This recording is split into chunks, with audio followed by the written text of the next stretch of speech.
호세아 7장 1절부터 7절까지입니다. 죄의 병에 대한 하나님의 처방. 우리가 배울 호세아서 7장은 이스라엘 백성들의 현재 상태가 어떠한지, 그들이 하나님 앞에 어떠한 죄악된 자리에 서 있는지를 아주 구체적으로 알려주고 있는 장이라고 할 수 있습니다. 본문 1절을 보시기 바랍니다. 내가 이스라엘을 치료하려 할 때 에브라임의 죄와 사마리아의 악이 드러나도다. 그들은 거짓을 행하며 안으로 들어가 도둑질하고 밖으로 떼지어 노략질하며. 특별히 호세아서 7장에서는 이스라엘 백성들이 죄라는 심각한 병에 걸려있는 환자이고 하나님은 이들의 상태를 진단하시고 치료하시려는 의사의 모습으로 표현하고 있습니다. 1절에 보면 하나님이 이스라엘을 치료하신다는 말씀과 더불어 에브라임의 죄와 사마리아의 악이 드러났다고 말씀하십니다. 에브라임은 북이스라엘의 대표적인 지파이고 사마리아는 북이스라엘의 수도입니다. 즉 에브라임과 사마리아는 북이스라엘 전체를 의미합니다. 의사하신 하나님께서 환자인 북이스라엘이 걸린 병이 무엇인지 자세히 살펴보고 진단해 보니까 그 결과 거짓과 도둑질과 노략질이라는 병명이 나옵니다. 감기에 걸리면 열이라는 증상이 나는 것처럼 죄악이라는 병에 걸린 북이스라엘 백성들이 거짓과 도둑질, 노략질이라는 증상을 보이며 계속해서 상황이 점점 악화되고 있다는 것이 1절 말씀의 내용인 것입니다. 1절에서 하나님이 진단을 내리시는 내용이 나오고 이어지는 2절부터는 하나님이 죄악의 병에 걸려있는 북이스라엘 백성들을 치료하기 위한 처방을 내리시는 장면이 나옵니다. 오늘 우리가 중점적으로 배울 말씀은 바로 하나님의 처방에 대한 말씀들입니다. 하나님의 처방의 말씀이 우리에게 중요한 것은 죄악이라는 병은 모든 인간이 걸려있는 매우 심각한 영적인 병이기 때문입니다. 그러므로 이스라엘의 병은 곧 우리의 병이 될 수도 있는 것입니다. 우리는 오늘 죄악이라는 중병에 걸려있는 북이스라엘 백성들의 모습을 보면서 과연 죄인된 인간들이 이 병에서 어떻게 해야 나음을 얻을 수 있고 치료받을 수 있는지, 하나님의 처방은 과연 무엇인지에 대해서 살펴보려고 합니다. 죄악의 병에 대한 하나님의 치료법과 처방은 첫 번째로 하나님이 그들 마음에 없는 것 자체가 죄라는 사실을 깨닫게 하시는 것입니다. 이스라엘 백성들의 가장 큰 문제는 자신들이 걸린 죄라는 병의 심각성을 깨닫지 못하고 있다는 데 있습니다. 하나님은 호세아 선지자를 통해서 말씀을 통해서 그들이 걸린 죄악이라는 병이 얼마나 심각한지를 드러내어 알려주시면서 그들을 책망하고 훈계하십니다. 본문 2절을 보시기 바랍니다. 내가 모든 악을 기억하였음을 그들이 마음에 생각하지 아니하거니와 이제 그들의 행위가 그들을 에워싸고 내 얼굴 앞에 있도다. 여기서 보니까 하나님이 이스라엘 민족의 모든 악을 기억하고 있고 그들이 죄악에 둘러싸여 있는 악한 삶의 형태를 모두 다 알고 계시다고 말씀하고 있습니다. 즉 의사 되시는 하나님이 이스라엘 백성들의 병에 대해서 모두 다 파악하고 계시다는 의미로 받아들일 수 있습니다. 이스라엘의 죄악된 모든 모습을 보시고 그들의 모든 행위들을 아신 하나님이 내리신 진단은 그들의 마음에 하나님이 없다는 결론입니다. 즉 그들이 죄의 질병에 감염되어 악을 행하는 이유, 그들 마음에 하나님 두기를 싫어했기 때문이라고 진단을 내리신 것입니다. 인간들이 죄를 짓는 근본적 이유는 결국 그들의 마음에 하나님이 없기 때문에 그런 것입니다. 죄에 대한 성경의 궁극적 가르침은 하나님을 모시지 않는 인간의 마음, 하나님을 인정하지 않는 인간들의 모습 자체가 죄라고 가르치고 있습니다. 그러니까 지금 이스라엘 백성들이 죄의 병에 걸린 이유, 죄의 병에 걸려 악하게 살아가고 스스로가 고통받는 인생을 살아가는 이유가 하나님이 그들의 마음 안에 없기 때문인 것입니다. 이스라엘 백성들이 죄라는 병을 치료받기 위해서는 이러한 자신들의 현실을 겸허히 받아들여야만 합니다. 계속 반복해서 말씀을 드리지만 이스라엘 백성들이 하나님을 아예 안 섬긴 것이 아니었습니다. 그들도 하나님의 성전에 나아가 율법대로 제사도 드리고 절기도 지켰습니다. 그런데 가장 큰 문제는 이러한 종교적인 열심과 의식들이 하나님을 마음에 모시고 사는 것과는 전혀 별개의 삶을 살고 있었던 것입니다. 이스라엘 백성들이 회개해야 할 가장 제일 우선순위는 그들의 마음에 하나님이 없다는 사실입니다. 겉모습은 하나님을 믿고 섬기는 것 같지만 그들의 삶은 전혀 그렇지 못했습니다. 그리고 그들의 마음 역시도 하나님이 계시지 않았습니다. 그러므로 이스라엘 백성들이 해야 할 일은 이러한 자신들의 현실을 인정하고 자신의 마음에 하나님이 없음을 안타까워하고 애통하는 것입니다. 하나님이 마음에 없다는 하나님의 지적은 과거 이스라엘 민족에게만 해당되는 것이 아니라 오늘을 살아가는 모든 사람들을 향한 지적이요, 저와 여러분을 향한 하나님의 경고일 수 있습니다. 불신자들의 마음에는 하나님이 없는 것이 당연합니다. 그렇다면 믿는 그리스도인들은 이 경고와 지적을 어떻게 받아들여야 할까요? 형식적인 신앙에 대한 경고이자 동시에 우리 안에 하나님보다 더 소중한 무언가가 자리 잡고 있는 것에 대한 경고로 받아들일 수 있습니다. 믿는 자들에게 있어서 우상이란 무엇입니까? 하나님보다 더 사랑하는 것, 혹은 하나님을 사랑하는 데 있어서 장애물이 되는 것이 바로 우상입니다. 쉽게 이야기하자면 하나님이 우리 마음의 중심, 삶의 중심에 있어야 하는데 어떠한 이유로 인하여 그러지 못하고 있는 상태, 그 상태가 바로 우리에게 있어서 우상 숭배의 죄를 짓고 있는 것과 동일하다고 할 수 있는 것입니다. 아무도 여기에서 자유로울 수 없습니다. 한 발 더 나아가서 우상에 대하여 더 적극적인 의미를 부여할 수 있습니다. 우상에 대하여 한 목사님이 참으로 마음에 와닿는 이야기를 하셨습니다. 참 그리스도인들은 마음의 중심에 하나님이 있다. 그러나 문제는 마음의 좌편과 우편에 세상의 다른 것들이 자리 잡고 있다. 하나님이 우리 마음의 중심에 있지만 우편과 좌편에 다른 것들이 자리 잡고 있어 중심이 이리저리 흔들리고 있는 상태, 그 상태가 우리의 상태일 수 있고 우리 역시 우상에 대하여 자유롭지 않다는 사실에 경각심을 가지고 우리 자신을 한번 뒤돌아 봐야 합니다. 죄악의 병에 대한 하나님의 치료법과 처방의 두 번째 방법은 하나님이 그들의 상태를 모두 다 알고 계시다는 사실을 기억하게 하시는 것입니다. 본문 2절을 다시 보시기 바랍니다. 내가 모든 악을 기억하였음을 그들이 마음에 생각하지 아니하거니와 이제 그들의 행위가 그들을 에워싸고 내 얼굴 앞에 있도다. 2절 말씀을 보면 하나님이 모든 악을 기억하고 있고 그들의 악한 행위가 하나님 얼굴 앞에 있다고 말씀하십니다. 즉 하나님이 모두 다 알고 있으니 숨기지 말고 하나님 앞에 솔직하게 인정하고 고백하고 회개하라는 것입니다. 죄인들의 가장 큰 특징 중 하나는 자신들이 저지른 죄, 자신들이 범하고 있는 은밀한 죄들을 아무도 모르고 있다고 착각하고 있는 것입니다. 이스라엘 백성들 역시 이러한 태도를 가지고 있었습니다. 그러나 오늘 본문에 보니까 분명히 하나님은 다 알고 계시다고 말씀하십니다. 창세기에서 보면 아담과 하와가 선악과를 따먹고 하나님을 피해 동산 나무 사이에 숨은 것과 같습니다. 하나님께서 아담을 부르시며 내가 어디 있느냐라고 물으셨습니다. 전지전능하신 하나님께서 이들이 숨은 곳을 몰랐기에 어디 있느냐고 물으셨을까요? 결코 아닙니다. 또한 최초의 살인자 가인을 기억하십니까? 그의 동생 아벨을 죽인 후에 그는 아무도 자신이 저지른 범죄를 모를 것이라고 생각했습니다. 하나님께서는 그런 가인을 찾아오셔서 동생 아벨이 어디 있느냐라고 물으셨을 때 가인은 모른다고 시치미를 뗍니다.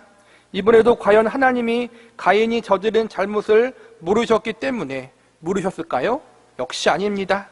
많은 사람들이 눈에 보이지 않기 때문에 하나님의 존재를 부인합니다. 심지어 하나님이 계시다고 믿는 사람들도 영이신 하나님이 눈에 보이지 않기 때문에 하나님이 모든 것을 아시고 계시고 모든 것을 보시고 계시는 전지전능한 하나님이심을 잊어버릴 때가 있습니다. 그래서 오히려 눈에 보이지 않은 하나님보다 눈에 보이는 사람을 더 의식하기도 합니다.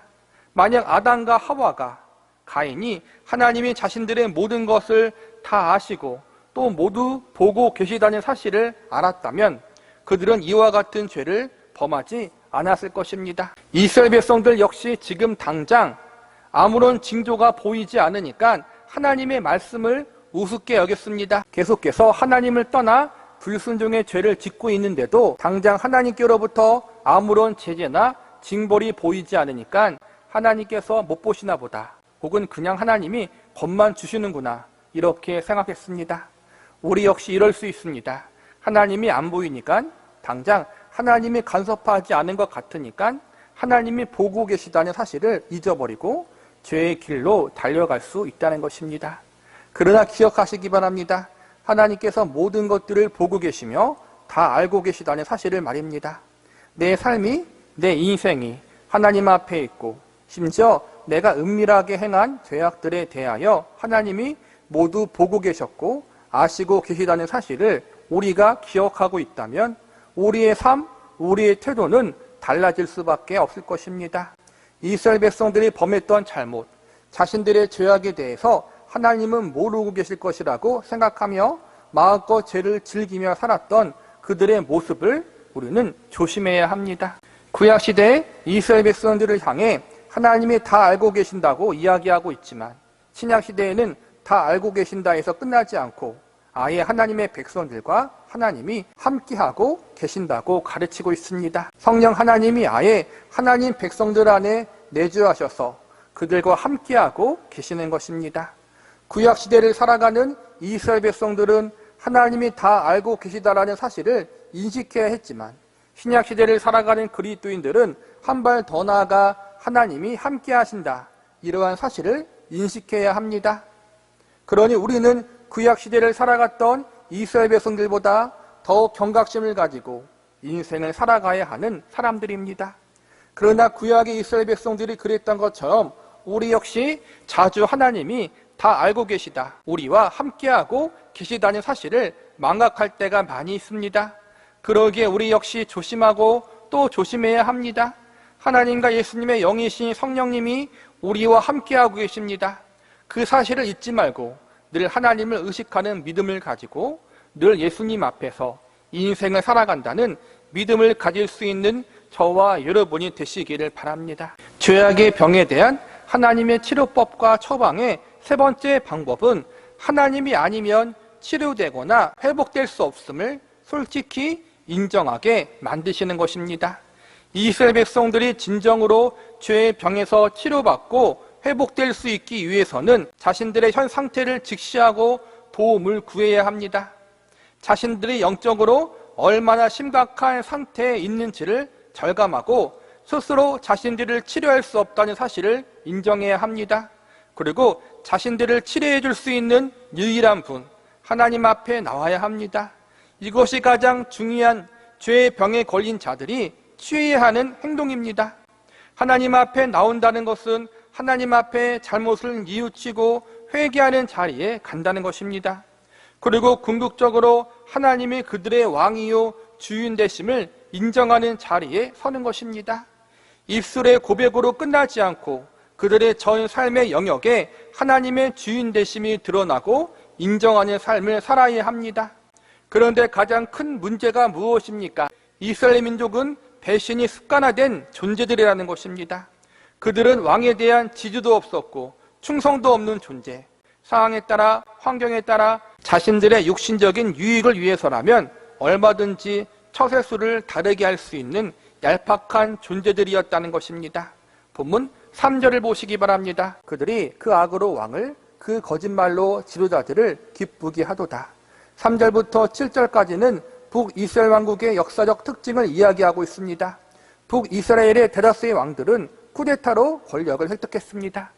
기존의 세력가들이 왕을 죽이고 자신이 왕이 되는 경우가 많았습니다. 그런데 흥미로운 것은 이러한 상황을 나라의 중요 관직에 있는 사람들이 허용했다는 것입니다. 왜 그런지 3절에 보니까 왕과 지도자들이 서로를 기쁘게 하는 쪽으로 타협을 받기 때문이라고 나와 있습니다. 서로의 부정과 부패에 대하여 눈감아 주기로 타협을 본 것으로 볼 수 있습니다. 이어지는 5절 말씀을 보시기 바랍니다. 우리의 왕의 날에 지도자들은 술의 뜨거움으로 병이 나며 왕은 오만한 자들과 더불어 악수하는도다. 이 말씀 역시 쿠데타로 왕위를 얻은 사람과 기존 나라의 지도자들이 타협했다는 이야기입니다. 왕이 새로 세워지면 제일 먼저 하는 일이 관리들을 물갈이하는 것입니다. 자신의 사람들을 고위 관리직에 임명하고 기존에 있었던 관리들, 지도자들을 내치거나 처벌하는 것이 일반적으로 새로운 왕이 세워지면 벌이는 일들입니다. 이 일을 위해서 새로운 왕은 기존 관리들과 지도자들 비리들을 찾아냅니다. 따라서 먼지 안 나는 사람이 없기 때문에 마음 먹고 사소한 잘못까지 찾아낸다면 얼마든지 기존의 관리들을 처벌할 수 있었습니다.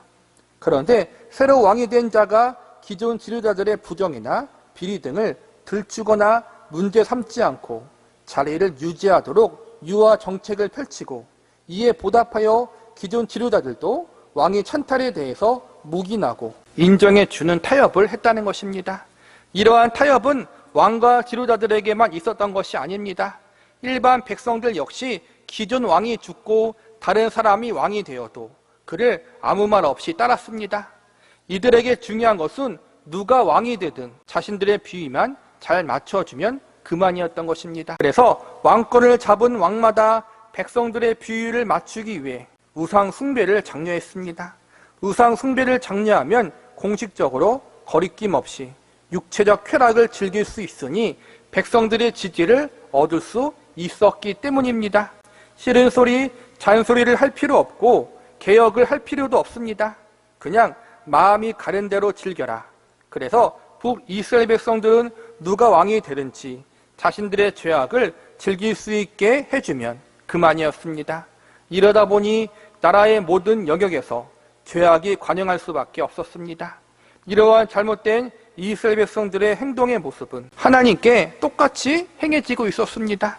자신들을 즐겁게만 해주면 왕을 쉽게 바꿔버리는 배신의 기질이 참된 왕이신 하나님을 배신하는데 그대로 사용되었던 것입니다. 이렇듯 하나님을 배신하는 기질을 타고난 이스라엘 백성들이기에 그들은 절대로 스스로 하나님 앞에 나아갈 만큼 순수한 존재, 충성스러운 존재들이 아니었습니다. 하나님은 이러한 북이스라엘 왕국의 모습이 마치 가늠한 자, 강교한 자와 같고 화덕같이 죄를 짓는 일에 열성을 내는 존재, 죄악의 길로 달려가는데 열정적인 사람들과 같다고 지적하십니다. 이처럼 하나님이 호세아 선지자를 통해서 죄악의 깊은 자리에 빠진 그들의 상태를 진단하시고 처방을 내려주셨습니다. 하나님이 마음에 없는 것이 죄이니 그들의 마음속에 하나님 없음을 회개하도록 촉구하십니다.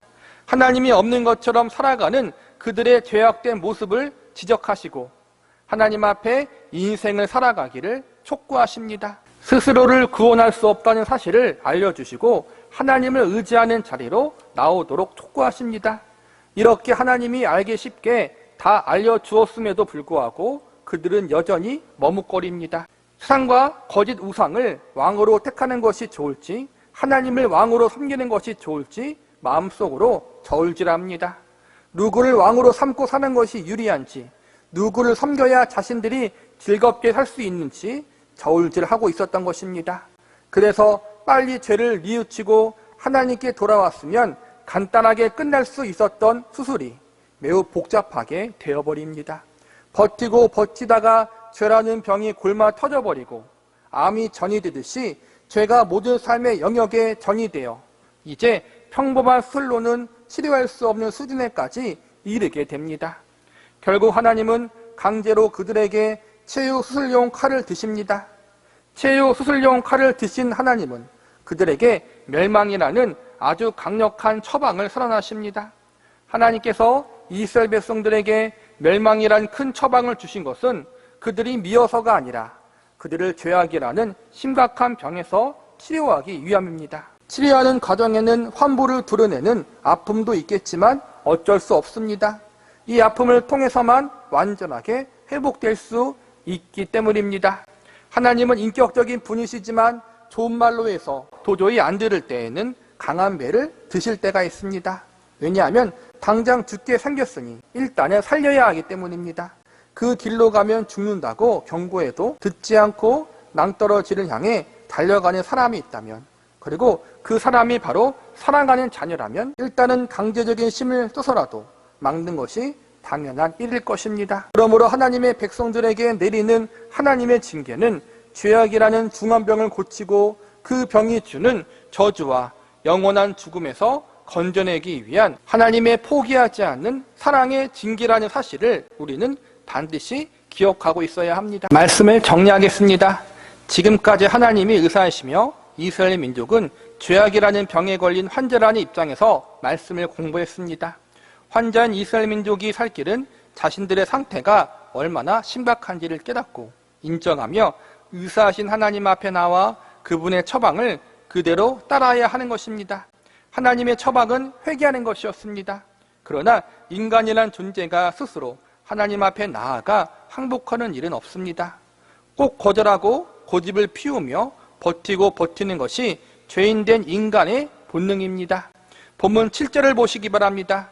그들이 다 화덕같이 뜨거워져 그 재판장을 삼키며 그들의 왕들을 다 엎드러지게 하며 그들 중에 내게 부르짖는 자가 하나도 없도다. 이 말씀은 왕이나 나라의 지도자들이나 일반 백성들이나 모두 다 죄 짓는 일에 뜨거운 화덕같이 열정적으로 몰두하고 있음을 지적하면서 이 가운데 하나님을 찾는 사람이 단 하나도 없다고 하나님이 하소연하고 있는 말씀입니다.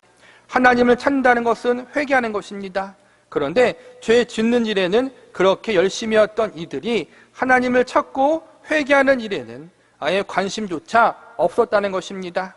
그래서 하나님은 사랑의 매를 드십니다. 여기서 우리가 알아야 할 것은 이것은 죄에 대한 정죄로서의 매가 아니라 저주를 위한 매가 아니라 말 그대로 사랑의 매라는 것입니다.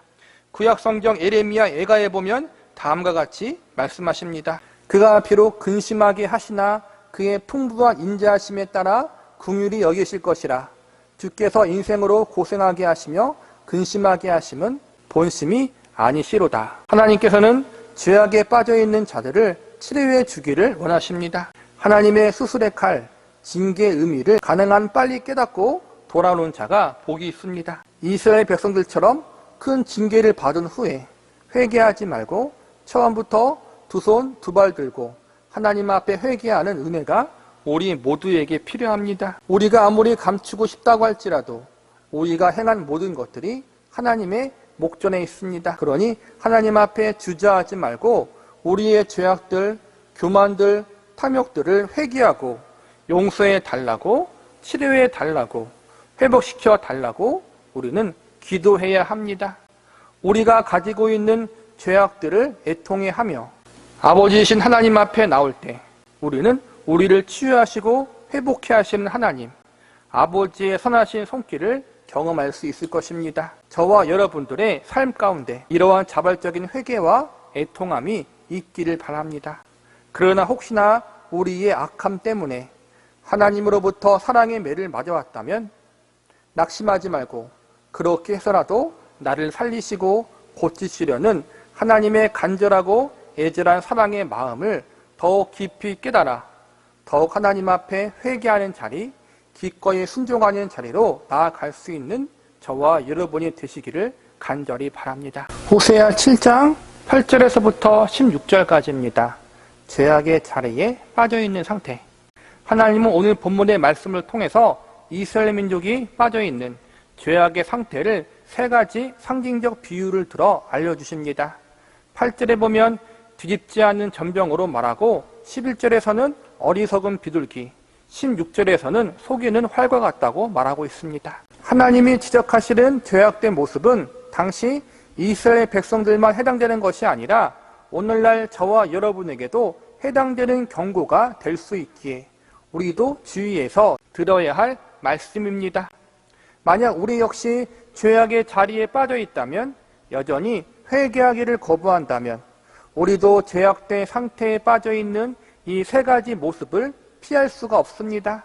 우리는 오늘 본문이 말하고 있는 세 가지 상징적 비유를 통하여 당시 이스라엘 민족의 죄악된 모습이 어땠는지에 대해서 살펴보고 더불어서 어떻게 해야 이러한 죄악된 모습에 빠지지 않을 수 있는지에 대해서 살펴보도록 하겠습니다. 그리고 죄악의 자리에 빠지지 않은 것에서 끝나지 않고 적극적으로 한 발 더 나아가 하나님 앞에서 하나님의 백성다운 삶을 살아갈 수 있는 비결은 무엇인지에 대해서도 알아보는 시간을 가져보도록 하겠습니다. 먼저 세 가지 상징적인 비유를 통해서 전 이스라엘 민족의 죄악된 상태가 어떠했는지에 대해서 알아보도록 하겠습니다. 첫 번째, 뒤집지 않는 전병의 모습에 대해서 살펴보도록 하겠습니다. 본문 8절을 보시기 바랍니다. 에브라임이 여러 민족 가운데서 혼합되니 그는 곧 뒤집지 않는 전병이로다. 에브라임은 북이스라엘 왕국의 별명입니다. 이스라엘 민족이 여러 민족과 혼합된다는 말은 북이스라엘 백성들이 하나님을 믿지 않는 이방 민족의 악한 습관과 생활 모습을 본받아 죄악으로 가득한 인생을 살아가고 있다는 것을 지적하고 있는 것입니다. 이방 민족의 대표적인 죄악이 무엇입니까? 우상 숭배와 도덕적, 윤리적, 성적 타락입니다. 하나님의 백성이 거룩히 구별되어야 함에도 불구하고 믿지 않은 이방 민족의 악한 행위를 그대로 따라하고 있음을 하나님이 지적하고 계신 것입니다. 이스라엘 민족은 하나님의 택함을 받은 민족이었습니다. 그들에게 하나님은 거룩과 성별을 요구하셨습니다. 하나님을 믿지 않은 이방 민족과 다르게 살 것을 요구하셨습니다. 그런데 이스라엘 백성들에게 있어서 거룩한 삶, 성별된 삶은 그들을 속박하는 재미없는 법이었습니다. 하지 말아야 할 것들이 너무나도 많이 있는 것 같아 인생을 즐길 수가 없었습니다. 이러한 가운데 자신의 주변에 있는 이방 민족들의 생활을 보니 매우 매력적으로 보입니다. 인생을 재미있게 즐기는 것처럼 보입니다. 자신들은 하나님만 섬겨야 하는데 도덕적, 윤리적, 성적으로 깨끗해야 하는데 이방 민족들은 그러한 것을 아랑곳하지 않습니다. 여러 신들을 섬기면서 인생을 즐기고 쾌락을 즐깁니다. 이 남자 저 여자와 관계를 맺고 다른 이들을 속이며 살아도 양심의 거리낌 없이 인생을 살아갑니다. 다른 이들을 속여도 양심의 거리낌 없이 인생을 살아갑니다. 그러면서도 자세히 보니까 물질적으로도 풍요롭게 살아가는 것처럼 보입니다. 특별히 애굽이나 아수르 제국 같은 큰 나라들을 보니까 이방신을 섬기고 도덕적, 윤리적, 성적으로 타락을 했어도 잘 먹고 잘 사는 광경이 목격됩니다. 그래서 이스라엘 백성들이 그러한 그들의 모습을 사모하게 되고 부러워하게 되다가 그들이 섬기는 우상을 사랑하게 되고 그들이 저지르는 죄악된 행동들을 그대로 따라하는 자리에까지 가게 됩니다. 자신들도 이방 민족처럼 여러 우상을 섬기고 그들의 삶의 양태를 따라하다 보면 행복하게 잘 살 줄 알았는데 그러나 그 결과가 어떻게 된다고 나와 있습니까? 본문 9절을 보시기 바랍니다. 이방인들이 그의 심을 삼켰으나 알지 못하고 백발이 무성할지라도 알지 못하는도다. 여기서 보니까 오히려 그나마 있던 것도 이방 민족에게 다 빼앗겨 버리는 그러한 불행한 인생을 살게 된다고 나와 있습니다. 그런데 제일 큰 문제는 이스라엘 백성들이 이방 민족의 죄악된 길을 따르다 보면 자신들이 망하게 될 것인데 그 사실을 백발이 되기까지의 세월과 시간이 지났는데도 모르고 살아가고 있다는 것입니다. 백발이 될 정도로 나이를 먹으면 사람이 인생의 연륜이 있어 지혜롭게 됩니다. 그런데 이스라엘 백성들은 그 오랜 세월 동안 고난을 받았으면서도 하나님의 경고의 말씀을 들었음에도 불구하고 자신들의 잘못을 전혀 깨닫지 못하는 어리석은 자리에 머물러 있었습니다. 이러한 모습을 보며 하나님은 이방 민족과 혼합된 상태라고 지적하시고 한 발 더 나아가 뒤집지 않는 전병과 같은 상태라고 경고하십니다. 전병은 곡식의 가루를 반죽하여 불에 구워서 만든 빵이라고 할 수 있습니다. 전병이란 빵을 맛있게 잘 먹기 위해서는 적절한 불 위에 앞과 뒤를 잘 뒤집어야 합니다. 마치 우리나라 부침개를 요리하는 것과 비슷하다고 보시면 됩니다. 프라이팬에 부침개를 올려놓고 적절한 시간에 잘 뒤집어 주어야만 부침개가 맛있게 익습니다. 하지만 오랫동안 뒤집지 않으면 한쪽은 타버리고 다른 한쪽은 덜 익게 되어 먹지 못하게 됩니다. 그런데 이스라엘 민족의 상태가 하나님 보실 때 제때 뒤집지 않는 전병과 같은 상태, 즉 한쪽이 홀라당 타버리고 다른 한쪽은 덜 익어서 모두 버려야 하는 그러한 상태에 있다고 지적하고 계십니다. 즉, 뒤집지 않은 전병이란 의미는 잘 먹고 잘 살기 위해서 세상과 타협하다가 나중에는 아예 세상에 먹혀버리는 상태를 의미하는 것입니다. 하나님이 없는 이방 민족들이 가지고 있는 죄악에 동일하게 빠져있는 상태, 뒤집지 않는 전병처럼 한쪽은 완전히 타버리고 다른 한쪽은 덜 익어서 결국 버릴 수밖에 없는 그러한 상태인데, 이는 결국 하나님이 버려도 이상할 것이 하나도 없는 그러한 상태까지 왔음을 상징적으로 이야기하고 있는 것입니다. 혹시 이스라엘 백성들의 모습이 우리들 중에 있지 않은가? 우리 자신을 뒤돌아보시기 바랍니다. 하나님의 백성들의 정체성은 거룩함에 있습니다. 거룩함이란 세상과 구별되는 것, 세상과 다르게 사는 것을 말하는 것입니다. 그러나 우리는 나도 모르게 세상과 타협할 때가 많이 있습니다. 하나님을 믿긴 믿는데 그래도 세상이 주는 즐거움은 포기하지 못하겠다, 이렇게 여기고 한쪽 발은 하나님께, 그리고 또 다른 한쪽 발은 세상에 두고 양다리 걸치는 인생을 살고 있지는 않습니까? 우리는 조심해야 합니다. 이러한 모습을 가리켜 하나님은 뒤집지 않은 전병의 모습이라고 경고하십니다. 뒤집지 않은 전병에 주는 교훈은 더 늦기 전에 돌이키라는 것입니다. 하나님 앞에 성별되지 않는 우리의 삶, 세상과 거룩히 구별되지 않는 우리의 인생, 죄악을 은근히 즐기며 살아가는 우리의 길을 더 늦기 전에 어서 뒤집으라는 것입니다. 뒤집으라는 말은 결국 돌이키라는 것입니다.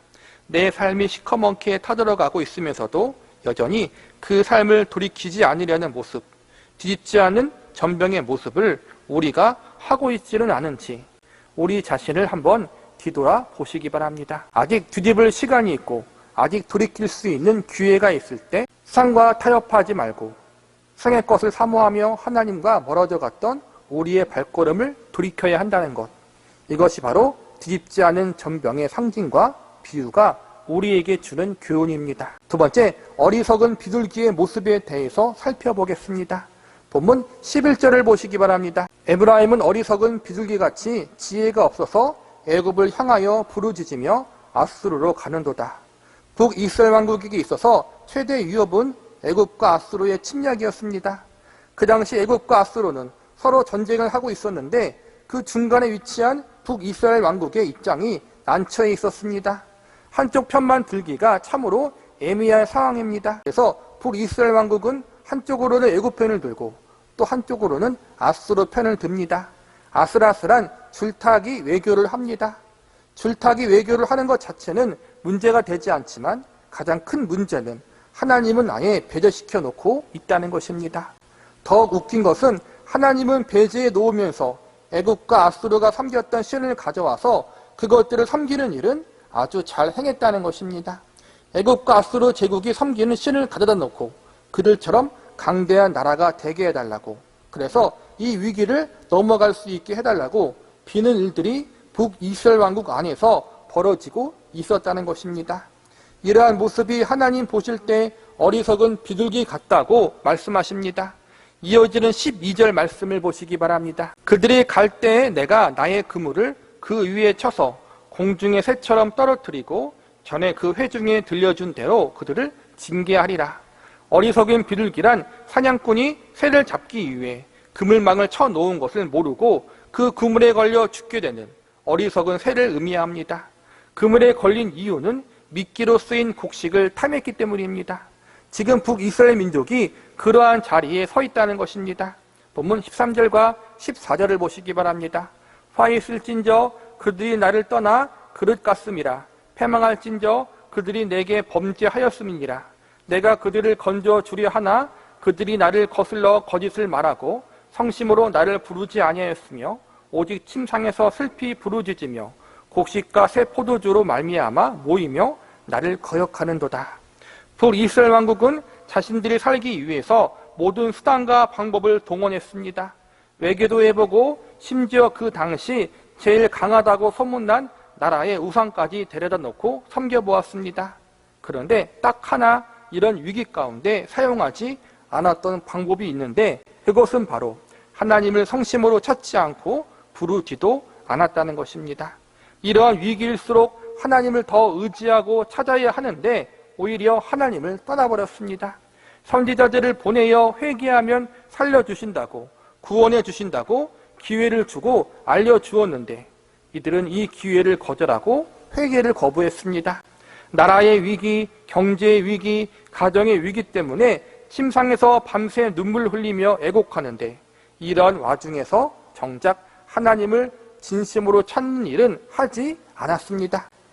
이 위기 가운데 곡식과 포도주라는 생의 것을 지키기 위해서 애를 쓰는데 정작 하나님을 향한 마음을 지키는 일에는 전혀 애를 쓰지 않고 있었다는 것입니다. 위기를 해결해달라고 이방신을 찾고 우상한테 가서 빌고 불신자들한테 도와달라고 비굴하게 고개 숙이며 살기 위해 모든 수단과 방법을 동원하는데 정작 하나님께 나아가 성실껏 도움을 구하지 않고 있는 모습, 이것이 바로 하나님이 보실 때 어리석은 비둘기와 같은 모습, 이스라엘 백성들의 모습인 것입니다. 오늘날 우리의 모습은 어떠합니까?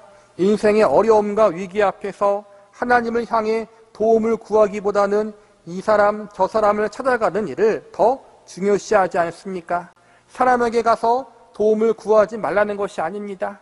필요하다면 도움을 구해야 합니다. 문제와 위기를 해결하기 위해 내가 할 수 있는 정당한 수단과 방법을 다 동원해야 합니다.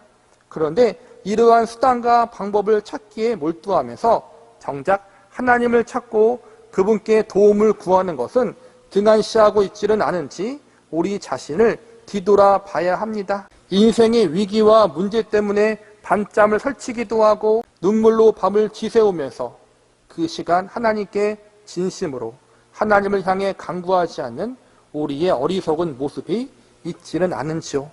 눈물 흘리고 밤잠을 설치는 것으로 끝나지 않고 그 가운데 하나님을 성심으로 찾아보시기 바랍니다. 위기와 문제를 해결하기 위해 인간의 도움도 구하고 상적인 방법도 찾아야 합니다. 그러나 그 가운데 하나님이 우리의 중심이 되시고 우리가 하나님을 성실껏 섬기고 있지 않다면 이 모든 것이 결국은 허사라는 사실을 절대로 잊지 마시기 바랍니다. 위기의 날, 고난의 날, 슬픔의 날, 성심으로 하나님을 부르고 진심으로 하나님을 찾으시기 바랍니다. 그러할 때 하나님께서 이 위기 가운데 건짐 받을 수 있는 길을 열어주실 것입니다. 세 번째, 속이는 화살의 모습에 대해서 살펴보겠습니다. 본문 15절 말씀을 보시기 바랍니다. 내가 그들 팔을 연습시켜 힘있게 하였으나 그들은 내게 대하여 악을 꾀하는도다. 이스라엘 민족은 하나님의 택하심을 받은 나라였습니다. 하나님은 이스라엘 민족이 애굽에서 노예로 고통당하고 있을 때 그들을 구원해 주셨고 광야 40년 생활 동안 그들을 인도해 주셨고 마침내 젖과 꿀이 흐르는 가나안 땅을 선물로 주사 그곳에서 행복하게 살아갈 수 있는 은혜를 베푸셨습니다.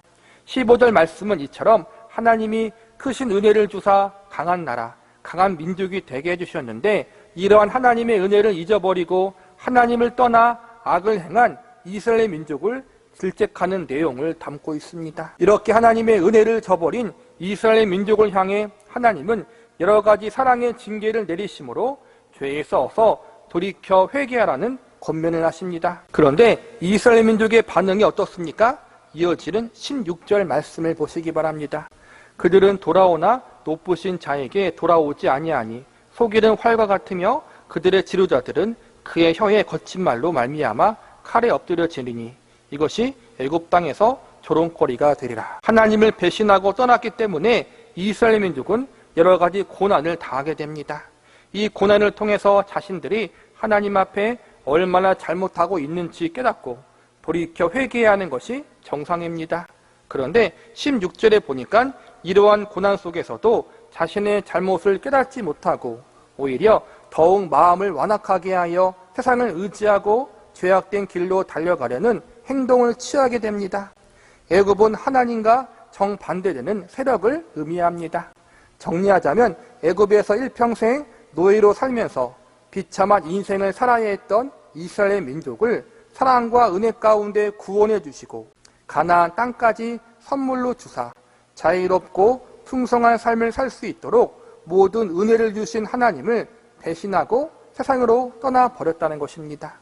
자신들의 마음대로 세상을 떠났으면 잘 먹고 잘 살아야 하는데 오히려 세상의 비웃음과 조롱을 받으며 어렵게 살아가고 있습니다. 이쯤 되면 자신들이 하나님을 떠난 것을 깨닫고 잘못을 뉘우쳐야 하는데 여전히 그러한 세상이 좋다고 여기며 하나님이 아니라 세상에 머물러 있습니다. 16절 말씀에 나오는 속이는 활이란 이처럼 그들을 구원해 주신 하나님을 배신하고 하나님의 뒤통수를 친 이스라엘 민족의 악한 행태를 상징적으로 비유하는 말입니다. 활은 전쟁이나 사냥에 쓰이는 무기입니다. 활을 잡는 사람마다 전쟁에서 승리하고 싶은 마음, 멋진 사냥감을 잡고 싶은 마음이 있습니다. 활을 잡은 사람마다 그의 마음속에 기대가 있습니다. 그가 겨누고 싶은 목표가 있는 것입니다. 그래서 그 목표를 향해서 활 시위를 당깁니다. 그런데 그것이 엉뚱한 방향으로 향해서 날아갑니다. 하나님은 이스라엘 민족을 하나님의 활로 여기시고 하나님이 기대하시는 방향으로 아름답게 사용하시려고 하셨습니다. 성경에 보면 이스라엘 민족을 제사장의 나라, 하나님의 영광을 드러내는 민족으로 쓰시려는 선한 계획과 의도가 있으셨습니다. 그러나 이스라엘 민족은 이러한 하나님의 기대를 저버렸습니다. 죄라는 말의 어원을 살펴보면 관역에 빗나가다라는 의미가 있다고 합니다. 하나님의 의도하신 기대와 선하신 계획에서 빗나가는 인생, 그것이 사실은 죄인 것입니다. 이스라엘 민족처럼 그들에게 한이 없는 은혜와 사랑을 부어주심으로 키워주셨는데 그들은 그것에 감사하지 못하고 자기가 좋아 보이는 죄악의 길로 도망쳐 나가버렸습니다. 오늘날 우리의 삶이 그러한 모습은 아닌지요. 하나님의 기대를 무너뜨리고 하나님의 목표에서 빗나가는 인생, 이것이 속이는 활과 같은 것입니다. 하나님은 우리의 삶에 대한 기대가 있기 때문에 세상에 태어나게 하셨습니다. 성경적 가르침을 적용해 보면 하나님을 영화롭게 하고 하나님을 기뻐하는 인생을 살게 하기 위해서 우리를 이 땅에 태어나게 하신 것입니다.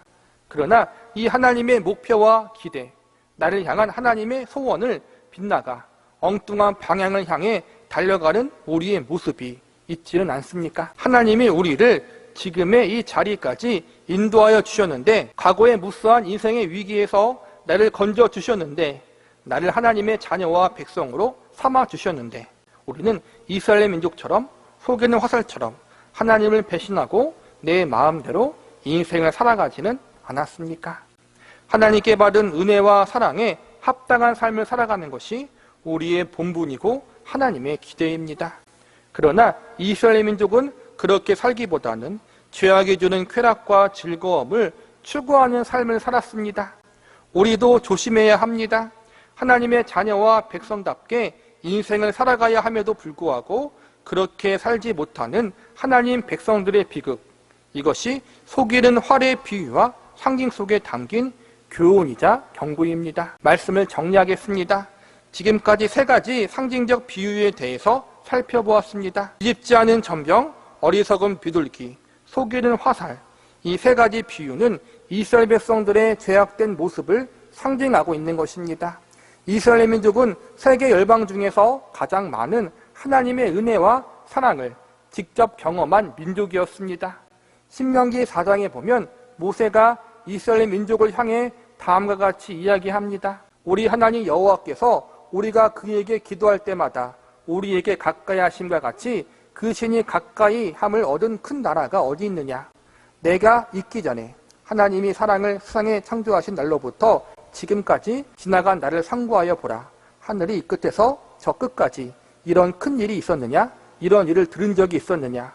어떤 국민이 불 가운데에서 말씀하시는 하나님의 음성을 너처럼 듣고 생존하였느냐? 어떤 신이 와서 시험과 이적과 기사와 전쟁과 강한 손과 편팔과 크게 두려운 일로 한 민족을 다른 민족에게서 인도하여 낸 일이 있느냐?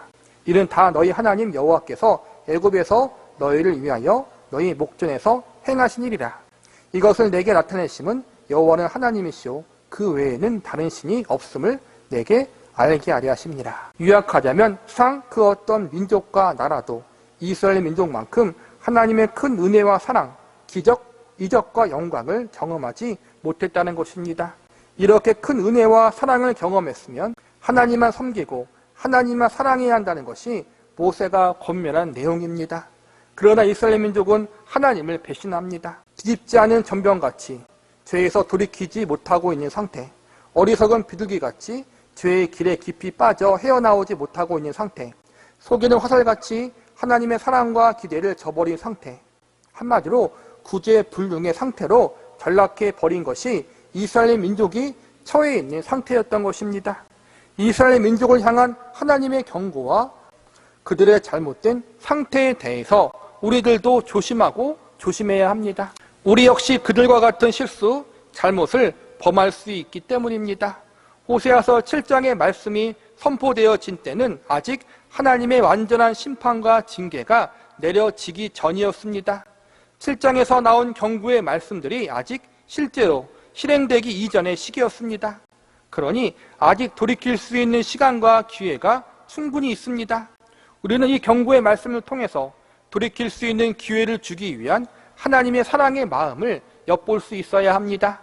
불행하게도 이스라엘 민족은 하나님이 주신 기회를 지속적으로 거절하고 결국 최후의 심판을 받습니다. 이스라엘 민족의 죄는 세상에서 가장 큰 하나님의 은혜와 사랑을 받았음에도 불구하고 하나님을 배신하고 거절한 죄입니다. 그리고 그러한 죄를 회개하지 않은 것이 이스라엘의 가장 큰 죄였습니다. 우리들도 조심해야 합니다. 우리는 예수 그리스도의 생명의 값으로 구원받은 사람들입니다. 우리 역시 세상에서 가장 큰 하나님의 은혜와 사랑을 받은 존재들입니다. 이러한 우리들이 이스라엘 백성들과 같은 배신의 자리에 서지 않도록 조심하고 또 조심해야 합니다. 하나님께서 이 말씀들을 오늘날 우리에게 주신 것은 이 말씀을 통해서 우리는 그러한 실수를 본받지 말고 그들의 길을 따라가지 말라고 알려주시기 위해서입니다. 그리고 혹시 우리가 그러한 자리에 있다면 어서 돌이켜 회개케 하기 위해서입니다. 저와 여러분을 포함하여 이 말씀을 보고 있는 사람들이라면 아직 늦지 않았습니다. 본문 10절을 보시기 바랍니다. 이스라엘의 교만은 그 얼굴에 드러났나니 그들이 이 모든 일을 당하여도 그들의 하나님 여호와께로 돌아오지 아니하며 구하지 아니하는도다. 이 말씀 속에는 제발 하나님께 돌아오라는 하나님의 진심이 들어있습니다.